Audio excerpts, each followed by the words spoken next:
My name is Sofia Goodwin, 39 years old, a major in the United States Army.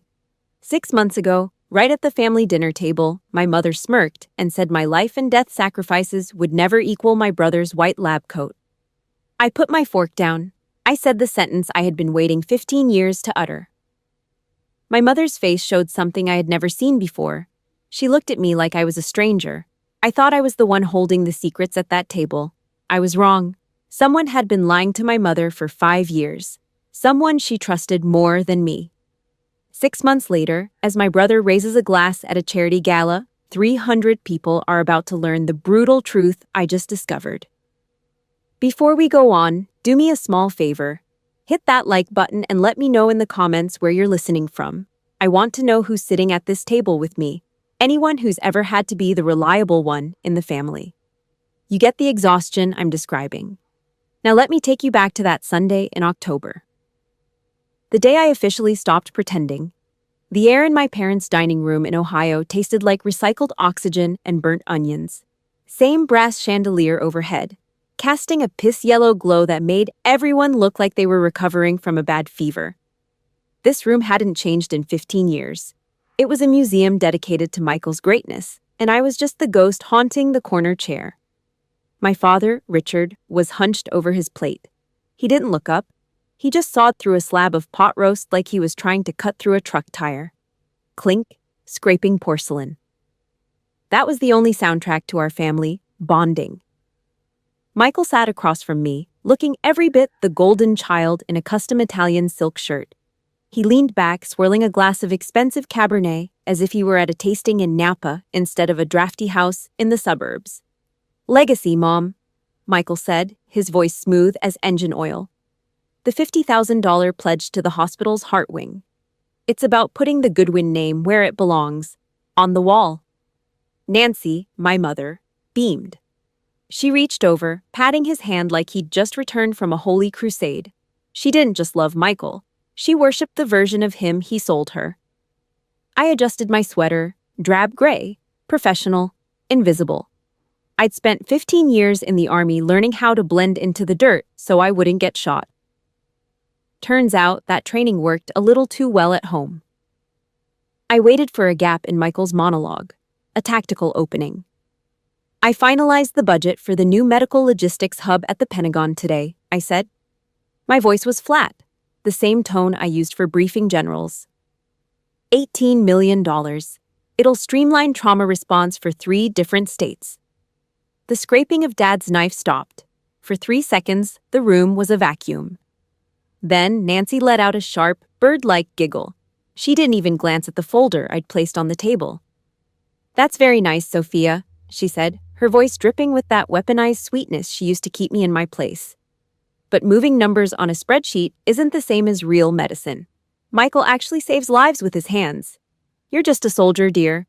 You'll never quite be on his level." Michael gave me a smirk, half pity, half triumph. "Mom, take it easy on her. She's doing her best with what she has." The anger didn't burn. It was cold, a sheet of ice settling over my ribs. I looked at the onions on my plate, blackened, bitter. I thought about the MREs I'd eaten in desert foxholes while sending checks back to this house. I thought about the hazard pay I'd sweated for so Michael could keep his doctor image polished. Clack. I hit my fork against the edge of the porcelain. One sharp, metallic strike. The room went dead silent. "Michael," I said, locking eyes with him. I watched his Adam's apple bob. Once, twice. The telltale sign of a man who knows a bomb just landed in his lap. "Since you're so flush with $50,000 donations, you can handle the household bills from now on. I'm cutting the supply line. Starting tonight, the $3,000 a month I've been sending to your account for family care stops." Dad's knife clattered to the floor. Michael's face drained of color, turning the shade of unwashed chalk. 3,000? Nancy's eyebrows knitted together. She leaned back, looking from me to her son. The confusion on her face wasn't a mask. It was genuine. "Sophia, what are you talking about? We haven't seen a single cent from you in 5 years. I froze. I'm an intelligence officer. I track every decimal point. Since 2021, I'd funneled exactly $180,000 into the account Michael managed for our parents. I looked back at Michael. A bead of sweat was tracing a jagged line down his temple. His hands were shaking under the table, hidden from Mom, but not from me. Nancy wasn't lying. She was too arrogant for a con this big. She really didn't know. I stood up, the chair screeching like a wounded animal against the hardwood. "Wait," Michael stammered, his voice thin and reeking of panic. "Sophia, let's just—" "There's nothing to talk about," I said, my voice a serrated blade. My supply line hadn't just been cut. It had been pillaged by the person I was trying to protect. I grabbed my coat and walked out into the October chill. I didn't need an explanation. I needed my bank statements, and I needed to find out where $180,000 had really gone. The rain slammed against the windshield, a rhythmic violence that matched the thrumming in my head. I was crossing the state line into Pennsylvania, the Ohio lights fading into a wet, gray smudge in the rearview mirror. The dashboard glowed with a dim, sickly blue. It was the kind of light that made skin look translucent, like a corpse in a morgue. My hands gripped the leather steering wheel, the material cold and unforgiving beneath my palms. I wasn't just driving, I was retreating from a battlefield I had already lost. I was driving, but my brain was stuck in logistics mode, auditing, reconciling the books. $3,000 every single month, for 60 months. The total was a lead weight in my gut, $180,000. I thought about the origin of that money. It wasn't just a direct deposit from some safe desk job at the Pentagon. It was hazard pay. It was money earned in nameless dirt patches where the heat felt like a physical assault and the dust tasted like old copper. I had sweated for that money. I had bled for it. I missed Christmases, funerals, and 5 years of my own life so my parents could have a new roof, decent insulin, and a furnace that didn't die every January. I remember the smell of jet fuel and burning trash, the weight of the ceramic plates in my vest, and the constant low-level vibration of a bass that never slept. I did it for them. But back in Ohio, the roof was still leaking. The insulin was still a struggle. And the furnace? It was probably still rattling like a box of rusted nails in the basement. The money was gone, vaporized in Michael's Italian silk pocket. The wipers slapped back and forth. Swish thump, swish thump. My mind drifted back to 2005. I was 18. We sat in that same dining room, the one with the piss-yellow light that made everything look sickly. My parents had $40,000 left in their savings, the absolute end of the line. They didn't even ask me what I wanted for my future. They didn't have to. They just handed the check to Michael while I watched. I remember the scratch of the pen on the paper. I remember my mother's hand trembling with the pride she never wasted on me. "He's going to be a surgeon, Sophia," she had said, her voice thick with emotion. "He's the future of this family. You're strong. You'll figure it out." So, I figured it out. I walked into the recruitment office the next morning. I signed my life over to the government because the Army was the only one offering me a seat at the table. I traded my freedom for a chance to be someone they couldn't ignore. Years later, I remember Michael's white coat ceremony. The church was packed. The air smelled of expensive perfume, floor wax, and lilies. My mother wore a silk dress that cost a month of groceries, crying as Michael walked across the stage. He was the saint. He was the hero. He was the investment that paid off. Cut to 3 years ago. My promotion to major. No church, no lilies, no silk dresses. I was standing on a flat, gravel-covered parade field. The wind was so sharp it felt like it was trying to peel the skin off my forehead. My commanding officer pinned the gold leaf on my shoulder, his movement stiff and professional. A guy from the public affairs office snapped one grainy photo. That was it. I called home to tell them, and my mother didn't even acknowledge the rank. She just complained that Michael's country club fees had gone up and asked if I could send a little extra that month. I was the citizen soldier, the reliable one, the ghost in the machine. I pull into a rest stop off the turnpike. It's one of those bleak, concrete slabs that smells like diesel fumes and wet pavement. I step out, the cold air biting through my thin sweater. My boots crunch on the salt-stained asphalt. I walk inside, my back straight, my eyes scanning the room out of habit. Checking exits, gauging threats. The lady behind the counter doesn't even look up from her phone. I buy a black coffee. It's bitter, burnt, and served in a thin paper cup that's already leaking at the seam. I lean against the cold glass of the window, watching the trucks roar by on the interstate. In the Army, we have a saying, embrace the suck. I've been embracing it for 15 years. I thought my family was my safe harbor. But to them, I wasn't a daughter or a sister. I was an ATM with a uniform, a source of free duty. They didn't respect the sacrifice, they just expected the deposit. They saw my rank as a paycheck, not a badge of honor. My phone buzzes on the metal table. A Washington, D.C. area code. It's Helena Vaughn.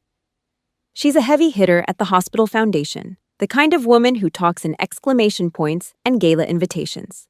Sophia, darling. Her voice crackles through the speaker. I am so glad I caught you. We are so excited for the event next month. Having a major represent the Department of Defense is it's the prestige we need. I'll be there, Helena, I say. My voice is steady, professional. Wonderful, and I have even better news. Your brother, Michael, what an absolute angel. He just finalized his pledge. $250,000 for the new surgical theater. We're engraving the Goodwin name in the marble next week. It's going to be stunning. I sipped the burnt coffee. It felt like acid in my throat. $250,000. A man who stole his sister's combat pay to keep his parents' lights on is now buying immortality with money he doesn't have. He's taking my sweat and turning it into marble. He's engraving his lie into the side of a building. He wants the world to see the golden child, while I pay for the polish. If you've ever felt like the invisible one, the one who carries the weight while someone else takes the credit, hit that like button. Subscribe now because this isn't just my story, it's for everyone who is tired of being the reliable one. Drop a major in the comments if you've ever had to fight your own battles while the golden child got the parade. Let me know you're out there standing with me. The coffee cup crumples in my hand. The heat seeps through the paper, stinging my fingers. I don't feel the pain. I only feel the focus.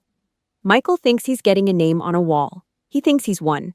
He thinks the reliable one will just keep driving, keep paying, and keep quiet. He's forgotten one thing. I'm not just his sister. I'm a logistics officer. And I've just identified the target. Objective: total destruction. I toss the empty cup into the trash. The target isn't just locked, it's marked for erasure. My brother wants his name on a wall. I'm going to make sure they use it for the obituary of his career instead.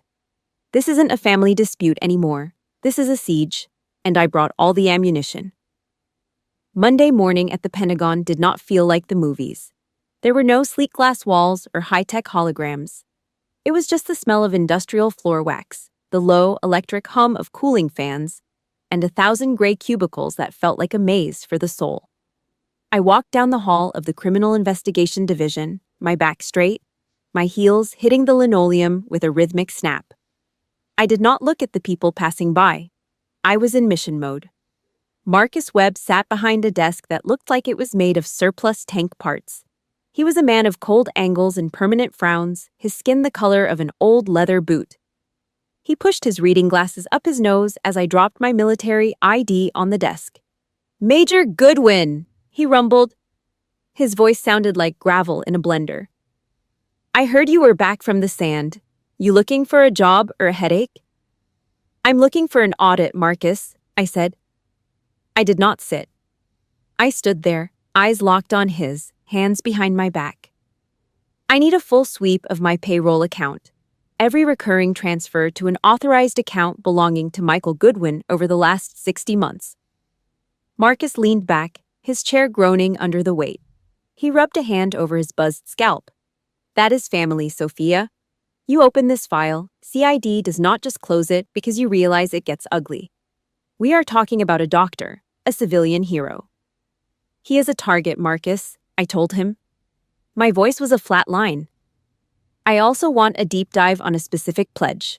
$250,000 to a hospital heart wing in Ohio. Find out if that money is real or if it is just a ghost in a press release. Marcus looked at me for a long, quiet minute. He knew that look. It was the stare of a soldier who had realized the enemy was wearing her own colors. He turned to his keyboard. The clack, clack, clack of the keys was the only sound in the sterile room. Sharp, fast, like a drumbeat before a charge. I will have it by Friday. I need it by Wednesday, I said. Then start praying, Major. Wednesday night was a different kind of cold. I sat in my apartment in Virginia, the lights off, the only glow coming from the street lamps outside reflecting off the window. I called Ohio. I had to know if the fortress was still standing. Nancy answered on the third ring. Her voice was sharp, cutting through the silence like a jagged piece of glass. Sophia, I thought you would be too busy with your logistics to check on your mother, she said. No hello, just a jab. I'm checking on the house, Mom, I said. I rubbed the bridge of my nose, feeling the grit of a 16-hour day. How is the roof? The leaks? Oh, the roof is perfect, she said, her voice softening into that sweet, poisonous tone she kept for my brother. Michael came over last week. He took one look at it and just took care of it. He said a surgeon cannot have his parents living under a tarp. He paid for the whole thing, $18,000, out of his own pocket. I stopped breathing. The phone felt like a block of ice against my ear. $18,000. That was the exact amount of my hazard pay from the May deployment, the money I had sent specifically to fix that roof so they would be safe through the winter. I had spent months in the heat, counting every penny, thinking I was the protector. And Michael had walked in, used my cash, and took the credit. That is great, Mom, I said, my voice barely a whisper. He's a real hero. He is, she snapped. You should try being more like him instead of always playing with your spreadsheets. I hung up. I stood there in the dark, the silence of the room feeling like a physical weight. My own mother was using my sacrifice to bury me. She was protecting a ghost. By Friday afternoon, I was in Chicago. The wind was whipping off the lake, cutting through my coat like a razor. I sat in a corner booth of a dim cafe, the smell of burnt beans and old grease hanging heavy in the air. Lauren was already there. Michael's ex-wife looked like she had been through a meat grinder. Her eyes were hollow, her hair pulled back in a knot that looked painful. She did not say hello. She just shoved a thick brown accordion file across the wood table. I am only doing this because he is going to ruin my daughter's life next, she said. Her voice was raspy, dry. I pulled the file closer. I did not look at her. I opened it. The crinkle of the paper was loud in the quiet cafe. I started flipping. Bank statements, credit card bills, tax returns. It was a map of a man's rot. Look at the Delaware accounts, Lauren whispered. She was leaning forward, her hands white at the knuckles. Look at the dates. I found the column. My eyes tracked the numbers. Every month, on the 3rd, $3,000 landed in Michael's account from the Department of Defense. My money, my life. And every month, on the 4th, that exact amount was wired to a gambling site in Delaware, a sports book, betting on games. It was not just the $3,000. He had taken a second mortgage. He was a black hole. I felt a wave of acid hit my throat. I had been in the sand, dodging fire, thinking I was a lifeline, but I was just a battery. Michael had plugged himself into my life and was draining me dry to feed a sickness. He has been doing it for years, Sophia, Lauren said, a single tear tracking through the dust on her cheek. I closed the file. The thud on the wood sounded like a coffin lid closing. Thank you, Lauren, I said. I stood up, grabbing the file. What are you going to do? She asked. I looked at her. I did not smile. I am going to cut the supply line, and then I'm going to burn the house down. I walked out into the wind. I had a target. I had the ledger. Michael wanted his name on a wall. I was going to make sure the only place it appeared was on a subpoena. The war was coming home. 9:47 p.m., Thursday. My apartment in Boston felt like a hollowed-out concrete shell. I didn't turn on the heat. I didn't turn on the lights. I just sat there in the shadows, watching the harsh blue glow of the computer monitor bleed into the dark room. My eyes were burning, raw from hours of staring, but I couldn't stop scrolling. Marcus had finally sent the encrypted file. It was the digital autopsy of a 15-year betrayal. I clicked through the lines of the audit. 187 transactions. Every single click felt like a bullet hitting home. $94,000. Gone. Flushed directly into the gutter of sports betting sites in Delaware, DraftKings, FanDuel. A never-ending list of parlays and desperation bets that never paid out. $38,000. Vanished. Sucked into a crypto exchange that had gone dark months ago. And my parents? The people I had been selling my years and my sanity for? They had received exactly $0. No medical visits for Dad's failing eyes, no new furnace to keep the Ohio winter at bay, no insulin for Mom. They were dying on the vine while Michael used their survival fund as his personal plaything. The money I had earned in the mud, under the sun that tried to kill me, had been used to buy my brother's cheap thrills. I was the provider, and he was the parasite. I stood up. My joints felt like rusted iron, stiff and unyielding. I walked to the kitchen and reached for the bottle of bourbon on the counter. I didn't bother with a glass. I just drank it straight from the neck. The burn was honest. It hit my throat and reminded me that I was still standing. I welcomed the fire. 2:14 a.m. I was back at the screen when the notification chirped. A final email from Lauren. Just one attachment, no text. I opened it.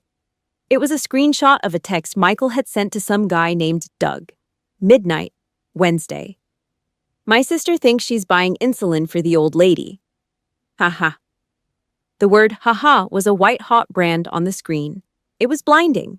I didn't feel the familiar sting of sadness. I didn't even feel the heat of anger. I felt something far more dangerous. The emotional firewall I'd built around my family for 15 years didn't just crack, it disintegrated. At the front, I had taken fire for men who didn't know my middle name. I had carried gear until my knees screamed and my lungs felt like they were full of broken glass. I had done it all because I believed that back home, there was something worth the sacrifice. But I wasn't the protector. I was the punchline. I was the biggest sucker at the table. I grabbed my field jacket. I didn't look in the mirror. I walked out into the Boston night.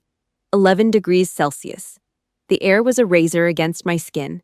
I walked along the banks of the Charles River, watching the black water churn like liquid obsidian beneath the bridges.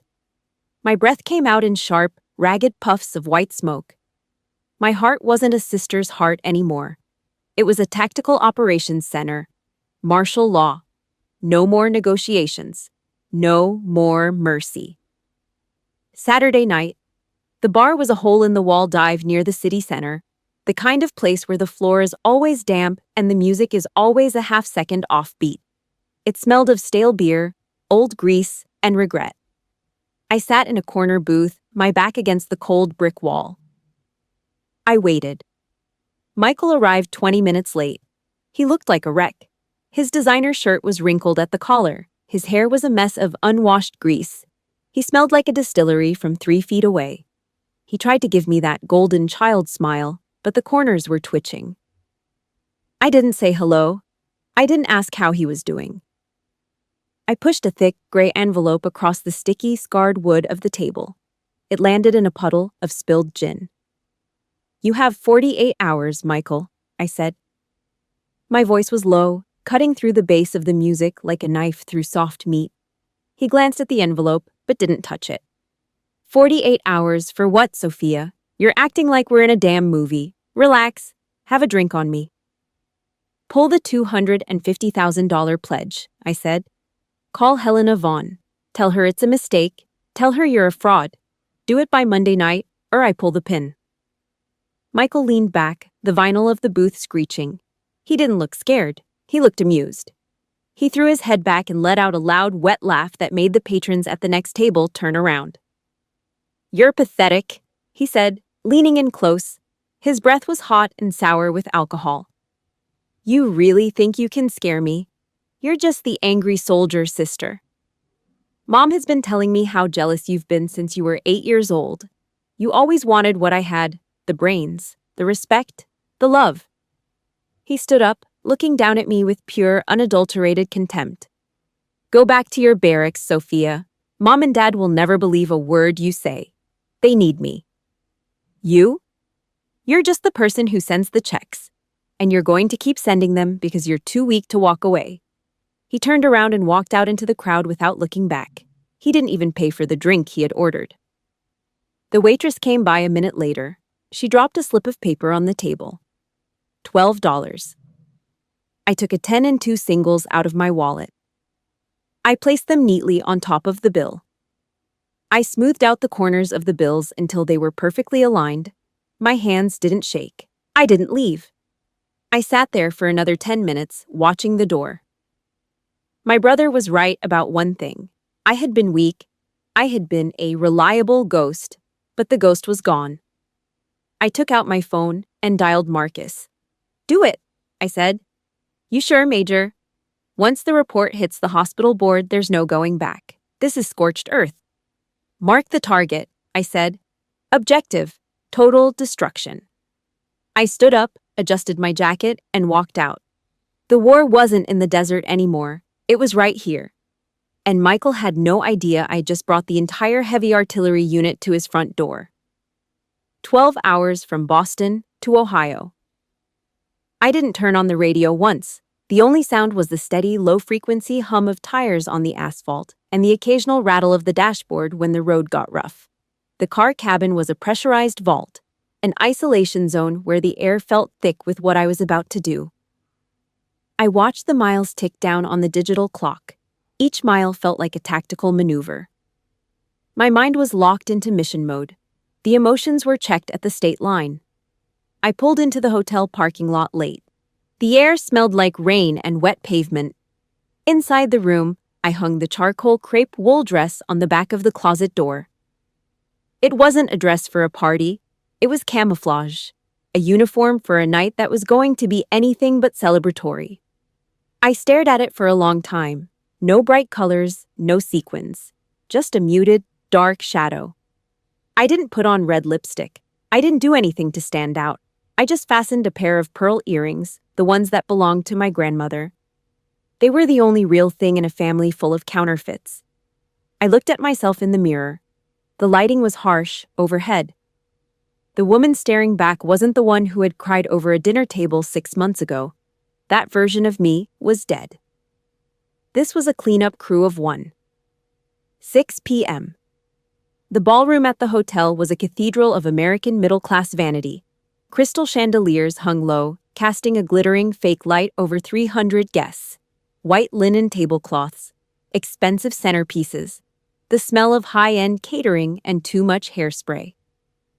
My mother, Nancy, intercepted me near the entrance. She smelled of stale floral perfume and desperation. Her hand gripped my forearm with a strength that surprised me. Her eyes were darting around the room, checking to see if anyone was watching.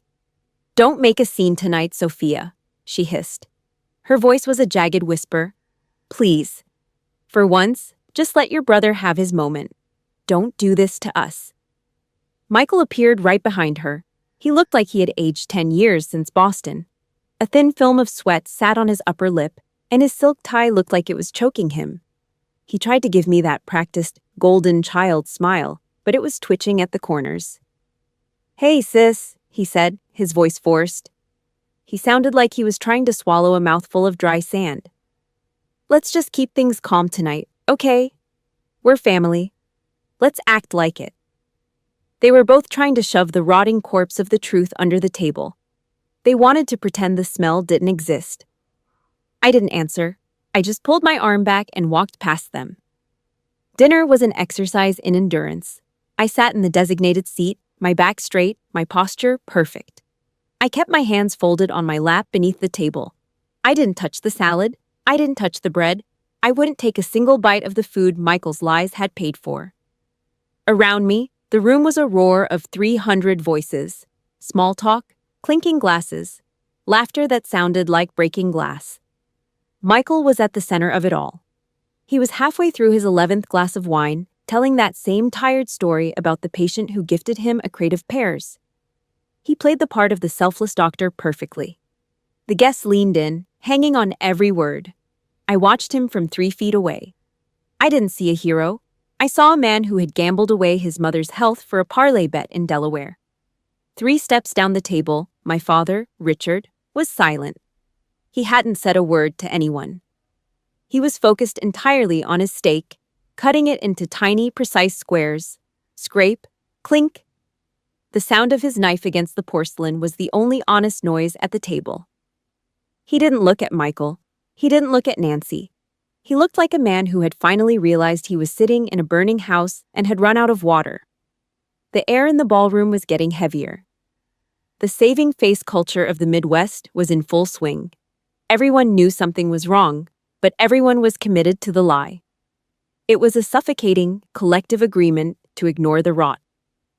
7:58 p.m. Helena Vaughn stood up and walked toward the podium. The feedback from the microphone gave a sharp, metallic screech. The room went quiet. My mother started to fidget with her napkin, her eyes wide and panicked. She kept glancing at the gray envelope I had placed on the table next to my water glass. It was sitting there like an unexploded ordnance. Nancy leaned toward my father, her voice trembling. "Richard, do something. She has that envelope. Tell her to put it away." My father stopped cutting his meat. He laid the knife and fork down side by side, perfectly parallel. For the first time in 30 years, he looked up. He didn't look at my mother. He looked straight at me, across the centerpiece of ranunculus and ferns. His eyes were clear. There was no more fog. No more NHI. No humans involved. He saw me. He saw the major. He saw the daughter he had let become a ghost.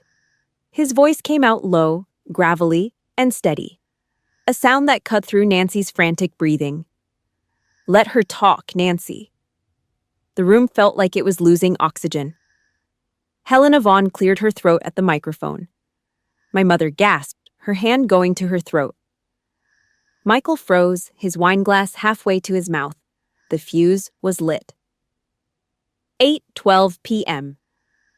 The air in the ballroom was a thick, stagnant sludge of expensive cologne and cheap lies. Helena Vaughn stepped toward the microphone. Her voice rang out, practiced and professional. A polished tool used to solicit money from people who wanted to feel important.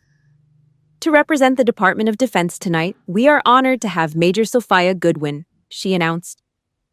I stood. I didn't rush. I didn't smooth out the charcoal crepe of my dress. I just moved.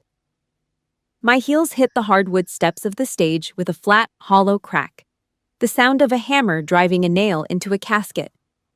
The spotlight swung toward me, a blinding white eye that stripped away the shadows. I walked onto the stage, 300 faces blurred into a sea of expectation, their eyes hungry for a hero story they could applaud. Underneath the harsh lights, Michael looked like a man who had already been buried. His skin was the color of unwashed porcelain. Dead, glassy eyes.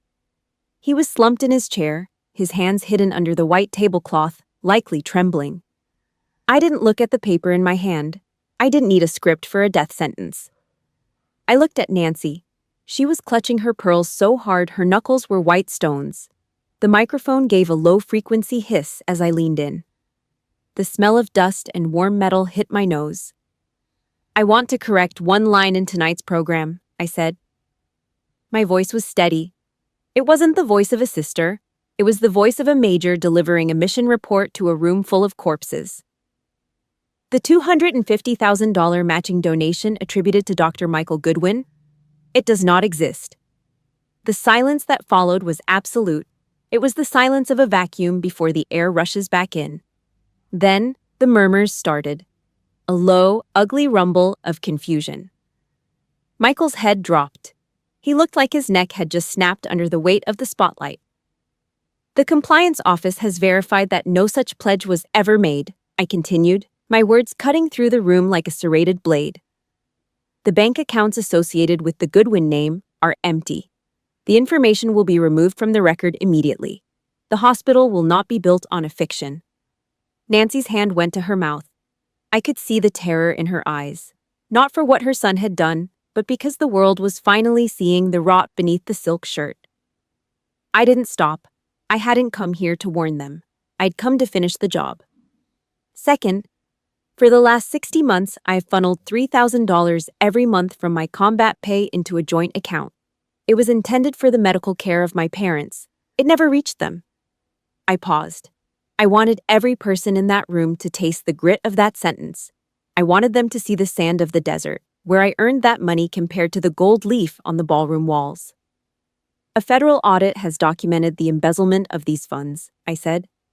$180,000. My sweat, my life. It was moved into gambling accounts in Delaware. My parents were not cared for. They were used as a front for a thief who hid behind a doctor's title. 4 paragraphs, 4 minutes. 15 years of the golden child mythology turned into gray ash right there on the stage. I watched the realization hit the crowd. The respect Michael had spent a decade building didn't just fade, it evaporated. I stepped back from the podium. The metal of the mic was cold against my fingers. This organization should be funded by honesty, not the blood of soldiers. Thank you. I reached out and clicked the mic off. Thud. The sound echoed through the hall, a final door closing. I left the gray envelope on the wood and walked back down the steps. My back was a straight line. My heels didn't falter. The silence lasted for 4 seconds, long enough for the reality to sink into the carpet. Then a man in the back stood up. A veteran, judging by the way he held his shoulders. He didn't say a word. He just started to clap. One pair of hands, clap, then another joined in. Clap, clap. Suddenly, the room exploded. A roar of applause that felt like a physical shockwave. It wasn't for the golden child. It was for the truth. Michael didn't wait for the end. He shoved his chair back, the metal legs screeching against the floor like a scream. He bolted for the service exit, his head down, the hero running like a rat in a tuxedo. Lauren sat perfectly still at our table. She looked at me as I approached. She didn't smile, but she gave me a single, slow nod of recognition. Mission accomplished. The supply line was officially dead. If you have ever felt the weight of a secret that wasn't yours to keep, or if you have finally found the courage to speak your truth when the world tried to quiet you, hit that like button. Subscribe to this channel right now to see what happens when the golden child runs out of places to hide. Drop the word justice in the comments if you have ever had to stand up and reclaim your own name. I want to know who is out there standing on that stage with me tonight. I didn't look back at the stage. I walked toward the lobby, the noise of the applause fading behind the heavy oak doors. But the night wasn't over. Michael was in the hallway. He was trapped between the service elevator and the truth, and he still had my father's name in his mouth. The oak doors swung shut, cutting the roar of the applause into a muffled, distant thrum. The service corridor was a different world. Cold, sterile. It smelled of industrial-grade bleach and the sharp, sour tang of high-octane fear. Fluorescent lights hummed overhead, a flickering, sickly buzz that made everything look jagged and raw. I didn't stop to catch my breath. I didn't need to. My heart rate was a steady 60 beats per minute, mission clock still running. I turned the corner and found him. Michael was pinned against the cinder block wall between 2 security guards, big men with thick necks and the bored eyes of ex-cops who had seen it all. Michael's $5,000 Italian suit was a wreck. The silk was dark with sweat under the armpits. His tie was yanked to the side like a noose. He looked like a high-end junkie who had just been told the stash was empty. When he saw me, his face twisted into something primal, something ugly. "You're dead, Sofia," he spat. His voice was a frantic, high-pitched rasp that echoed off the concrete. "You killed her. Do you hear me? You saw her face in there. You destroyed Mom. Everything she believed in, you just burned it to the ground for a goddamn ego trip." I stopped 3 feet from him. I didn't move a muscle. I just crossed my arms over the charcoal wool of my dress. I stood straight. The way I stood when a general walked into the room. Michael was vibrating, his hands twitching in the guard's grip. Sweat was carving jagged lines through the expensive foundation he used to hide his age. "No, Michael," I said. My voice was low, flat, a dead calm that seemed to shove his screaming back down his throat. I didn't destroy her. I just stopped paying the subscription fee for your lies. You're the one who pulled the trigger. I just stopped wearing the vest for you. He slumped. The fight went out of his legs, and the guards had to tighten their grip to keep him upright. The bravado evaporated, replaced by a desperate, wet-eyed panic. He started babbling. He looked at me, and for a second I saw the little boy who used to hide behind my back when he broke Dad's tools. But that boy was gone, replaced by a thief in a tuxedo. "Sophia, please," he whimpered. The tears were real now, but they weren't for Mom. They were for the life he was losing. "Think about Lauren. Think about my daughter. If this hits the papers, I'm done. The medical board, Lauren will take her and leave. I'll have nothing. Please, just go back in there. Tell them it was a mistake. Tell them the audit was wrong. I'll pay you back. Every cent. I swear on my life." I looked at him. I saw the greed. I saw the smallness. I saw the man who had joked about buying the old lady's insulin while he bet my life's blood on a football game. "You don't get it, do you?" I leaned in, just enough so he could see the cold, gray steel in my eyes. "You don't get to choose which debts I forgive, Michael. You've been spending my life for 15 years. Tonight the bill finally came due, and you're bankrupt." I turned my back on him. I didn't wait for his response. I didn't need it. I walked away, the sound of his sobbing fading behind me, replaced by the heavy, rhythmic thud of my own heels on the floor. I found them in the small green room behind the stage. The silence in there was heavier than the noise in the ballroom. Nancy was sitting on a low velvet sofa, looking like a discarded rag doll. Her hair was a mess. Her mascara had traveled in dark, ugly streaks down her cheeks, staining the lace of her collar. She looked 80 years old. "Is it true, Sophia?" she whispered. Her voice was thin, brittle, like dried leaves catching in the wind. "The money. Michael, is it all true?" I didn't go to her. I didn't offer a hand. I just stood by the door and gave a single, sharp nod. "Every word," I said. She let out a sound then, a low, wounded animal whimper. She buried her face in her hands, her shoulders shaking with a grief she had spent decades trying to avoid. Then something happened that I hadn't seen in 30 years. Richard stood up. He didn't look at the floor. He didn't reach for a glass. He walked over to the closet, pulled out Nancy's heavy black wool coat, and draped it over her shaking shoulders. He didn't hesitate. He looked like the man I remembered from before Michael became the golden child. He looked like a father. He reached down, took Nancy's hand, and pulled her to her feet. "Let's go, Nancy," he said. His voice was gravelly, deep, and final. "The truth is out in the light now. There's no more room for hiding in this house. We're going home." He led her past me. As he reached the door, he stopped. He didn't say a word. He just placed a heavy, calloused hand on my shoulder for 2 seconds. A silent recognition of the soldier I had become. Then they were gone. 3 days later. Boston. The harbor was a sheet of hammered lead under a bruised purple sky. The wind was whipping off the water, smelling of salt and old iron. I was standing by the window of my office, a cup of black coffee getting cold in my hand. My phone buzzed. Private number, Ohio. I picked it up. "Sophia." It was Richard.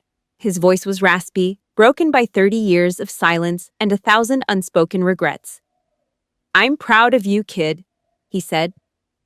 The words were heavy, like stones being dropped into deep water. I should have said it 30 years ago. I let the silence win. But I'm going to say it every day until you believe me. You're a Goodwin. And you're the best of us. I looked out at the gray water. My throat felt like it was full of rusted wire. My eyes burned, but I didn't let the moisture fall. Soldiers don't cry over late arrivals. We just acknowledge the reinforcement and hold the line. "Thanks, Dad," I said. I hung up the phone. I looked at the horizon. The dominoes were still falling in Ohio. Michael's world was ending. But here, by the water, for the first time in 15 years, the air felt clean. The war wasn't over, but the siege was broken. I turned away from the window. My desk was piled with new reports, new missions.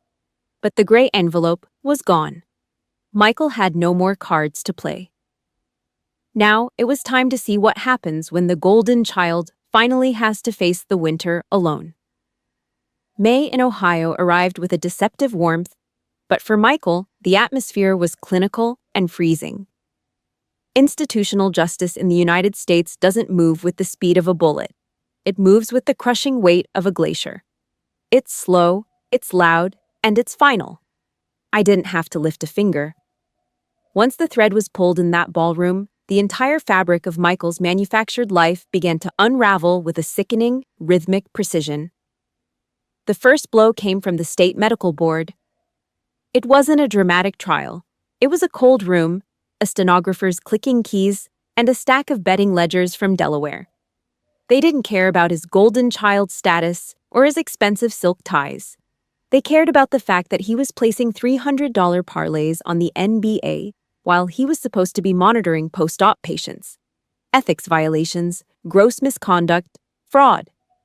By the middle of the month, his license was revoked. Not suspended, revoked. I heard about the hospital through Lauren. They didn't make a public statement. They just sent a janitor with a screwdriver and a bucket of putty. The brass plaque on the wall of the heart wing, the one Michael had bragged about, was gone by noon. The Goodwin name was scraped off the directory. He wasn't a surgeon anymore. He was a liability, a ghost in a lab coat that no longer fit. By June, the legal dominoes started hitting the floor. The sports book in Delaware didn't accept excuses. They wanted their $340,000. They filed a civil suit that stripped the paint off his bank accounts. Then came the foreclosure notice on the house with the manicured lawn. The house my combat pay had indirectly kept afloat for years. Lauren didn't cry. She didn't argue. She just went to a domestic relations court in Chicago and filed for a contested divorce. She didn't just want out, she wanted the remnants. She got a protective order, full custody of their daughter, and a freeze on every joint asset Michael hadn't already gambled away. The man who used to look down at my boots and tell me I didn't understand the real world was now a man without a zip code. I watched it all from Boston. I read the legal alerts. I saw the bank notifications. I didn't call him. I didn't send a "I told you so" text. In the Army, when the enemy's position is collapsing under its own weight, you don't waste ammunition. You just hold the perimeter and watch the dust settle. Michael had built a kingdom on the blood of a soldier, and now the foundation was returning to the dirt. The end of June brought the ultimate irony. Michael ran out of friends. He ran out of credit. He ran out of places to hide. I got the report from a neighbor back home. He didn't arrive in a luxury SUV. He arrived in a battered rental car with 3 mismatched suitcases and a face that looked like it had been chewed on by regret. He moved back into my parents' house, but he didn't get the guest suite. He moved into my old bedroom, the tiny cramped box at the end of the hall. The room my mother had forced me to clear out years ago so Michael could store his old college junk and medical textbooks. She had repainted it a pale, sickly blue, the color of a cheap hospital gown. It was cold in the winter and sweltering in the summer. It was the room where I had been made to feel like a guest in my own home. Now, the golden child was a prisoner in the very space he had helped push me out of. Every morning, he had to wake up and look at the blue walls of my childhood, knowing that the only reason he had a roof over his head was because our father was too tired to kick him out. He was back at the starting line, 40 years old and utterly gutted. Friday night. Boston. The city was humming outside my window, a low-frequency vibration of traffic and sirens. I was in my kitchen. The lights were dimmed. The only sound was the rhythmic, soft hiss of the tea kettle. I wasn't drinking bourbon tonight. I didn't need the fire. My phone buzzed on the granite countertop. Nancy Goodwin. No caller ID, just the name. I let it ring. Once, twice, 5 times. She didn't leave a voicemail. She never did. A voicemail required her to state her needs out loud, and Nancy preferred the weaponized silence of a missed call. She wanted me to call back. She wanted to tell me how Michael was suffering. She wanted to ask for one more loan to help with the lawyers. I looked at the screen until the light faded to black. I poured the hot water over a bag of chamomile tea. The steam rose in a gentle cloud, smelling of earth and honey. I wrapped my hands around the warm ceramic mug. My grip was steady. No tremors, no tension in my shoulders. I wasn't a logistics officer for a family of thieves anymore. I was a major in the United States Army, and my borders were officially closed. I had spent 15 years fighting a war on two fronts, one in the desert and one in this kitchen. Tonight, the peace treaty was signed by the silence of my phone. Michael was in the blue room, facing the wreckage of his own making. Nancy was in the living room, staring at the empty seat where her hero used to sit. And I was here, in the quiet, finally owning the air I breathed. The kettle gave one last dying whistle as it cooled. I took a sip of the tea. It was bitter, but it was clean. The phone buzzed again, a text message this time. No, haha at the end. Just a single sentence from my mother that made the tea go cold in my mouth. I stared at the screen for 10 minutes. The war wasn't over. It was just changing shape. The law office in downtown Boston smelled of lemon polish and old, expensive paper. It was a silent place, tucked away from the scream of the wind coming off the harbor. I sat across from a man named Miller, a trust attorney with a face like a sharpening stone and a handshake that felt like a closing trap. On the mahogany desk between us sat the paperwork for the Goodwin Medical Trust. The radiator in the corner hissed, a rhythmic mechanical breath that filled the gaps in our conversation. I picked up the fountain pen. It was heavy, real weight. I signed my name at the bottom of the 16th page. The ink was black, wet, and final. "Everything is set, Major," Miller said, his voice as dry as a desert floor. "The $5,000 monthly deposit is automated. The bills from the Ohio facility go directly to my office. Your parents don't touch the cash. Michael doesn't touch the cash. And if anyone tries to contest the fiduciary structure, they deal with me." I leaned back, my spine a straight line against the leather chair. I didn't smile. I didn't feel the warmth of charity. I felt the cold satisfaction of a fortified perimeter. In the Army, you don't just win a hill, you dig in. You string the wire. You set the claymores. This was my wire.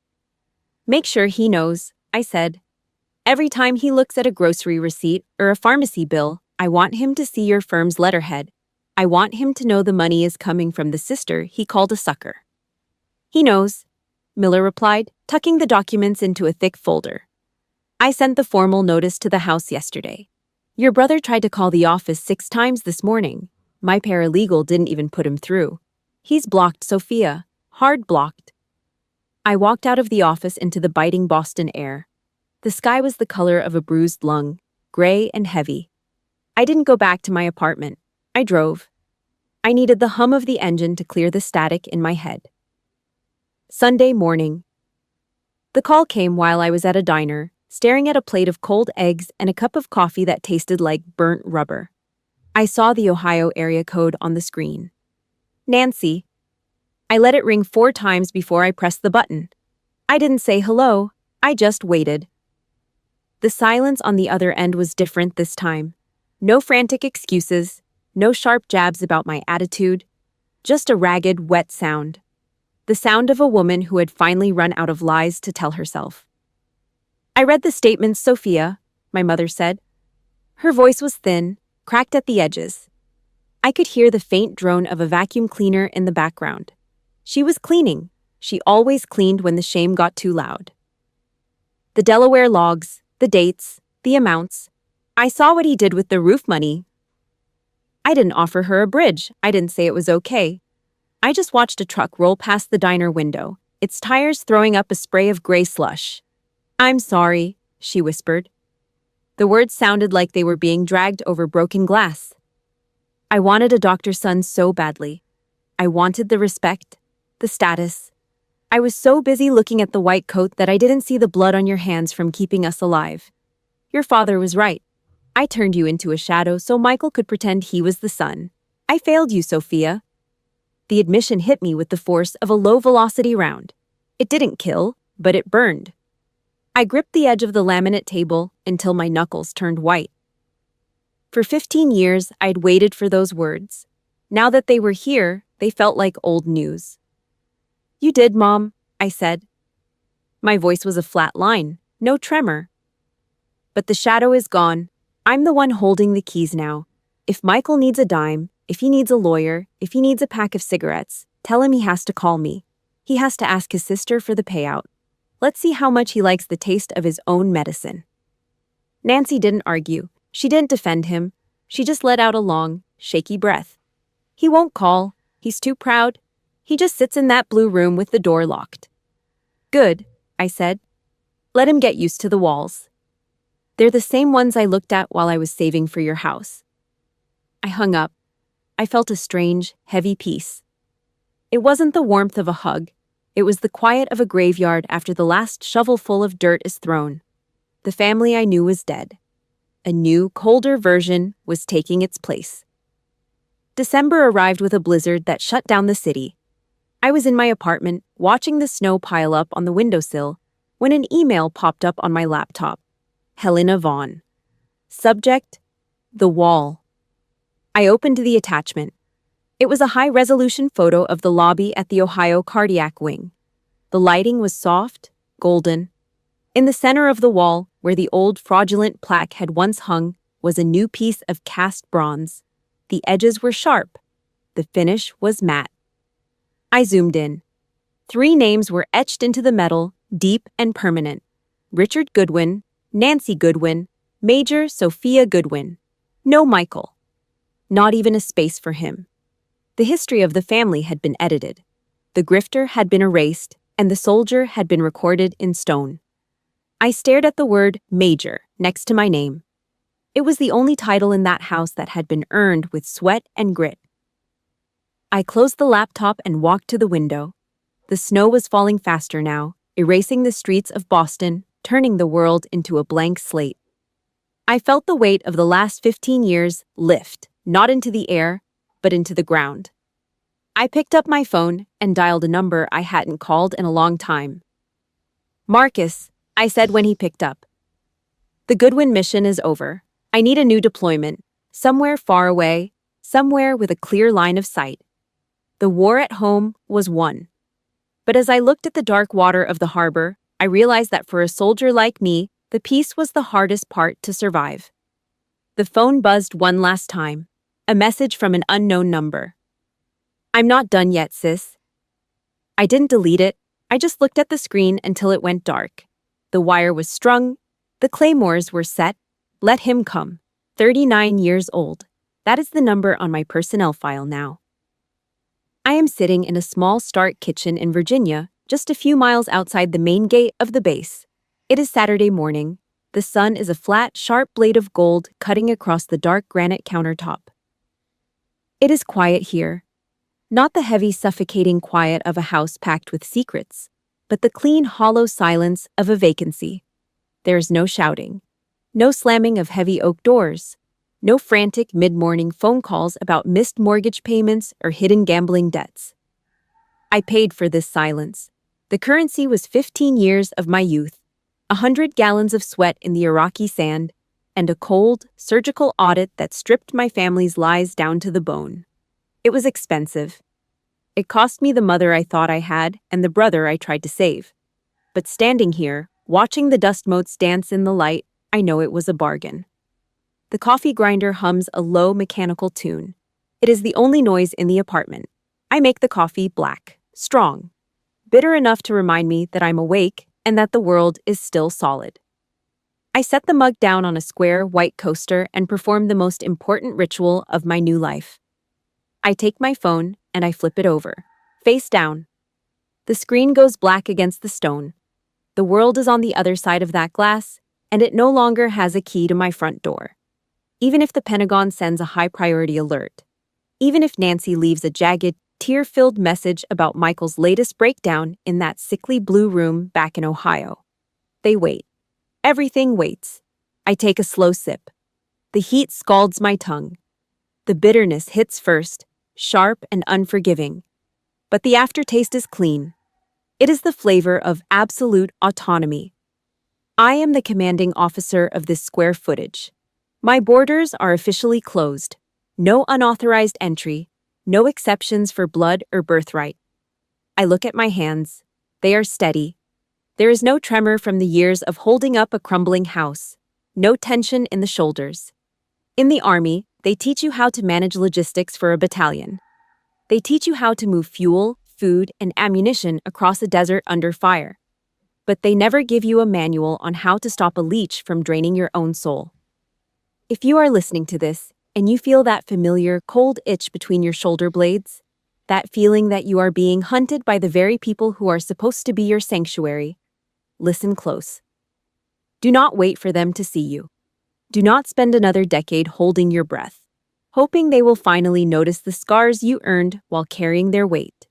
They will not. They are too busy staring at their own reflections in the mirrors you paid for. Waiting for an apology from a narcissist is like waiting for rain in a salt flat. It is a slow death by dehydration. Being polite to the rot in your own living room is not a virtue. It is complicity. It is helping the enemy dig the trench. You do not have to burn the whole world down to be free. You just have to build a fence that is higher than their reach. You have to be willing to be the villain in their pathetic story so you can be the survivor in your own. The morning air through the screen door smells of pine needles and the distant metallic scent of jet exhaust from the runway. It is the smell of a life in motion. Back in Ohio, the air is stagnant. It smells of dust and old books and the sour resentment of a man who realized too late that the world stopped buying his act. I think of the bronze plaque on that hospital wall. I can still feel the cold, matte finish of the metal under my fingertips. It is a heavy thing, that truth. But it is solid. It is the anchor that keeps me from drifting back into the fog of their expectations. Most soldiers do not get the medal when they actually deserve it. Valor is usually something a clerk writes down 6 months after the shooting stops. But the real acts of bravery, the ones that keep you breathing, happen in the dark.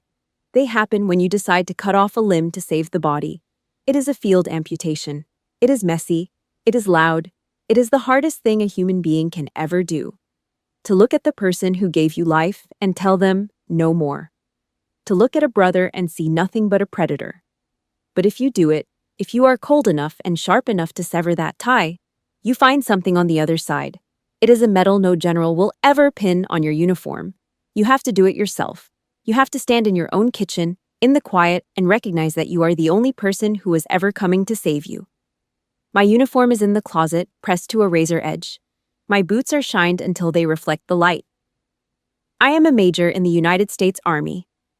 But the title that matters is the one I wrote for myself in that ballroom in Ohio. The one that says I am no longer a ghost. I am the one who holds the line. I hear the phone buzz once on the granite, a short, sharp vibration. I do not look at it. I do not wonder who it is. The answer doesn't change the mission. The kitchen is quiet again. I finish my coffee and I stand up.